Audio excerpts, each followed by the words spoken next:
ములుగు జిల్లా వాజేడు ఎస్ఐ హరీష్ ఆత్మహత్య కేసులో కొత్త విషయాలు వెలుగులోకి వస్తున్నాయి.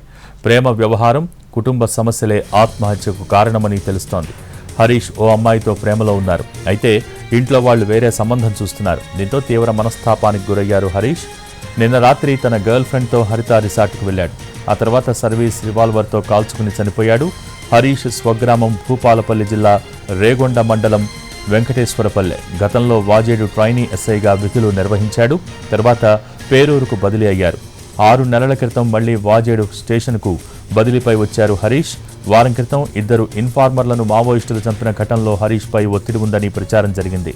దీంతోనే ఆత్మహత్య చేసుకున్నాడని మొదట అనుకున్నారు. అయితే చివరకు ప్రేమ వ్యవహారమని, అదే కారణమని తేలింది.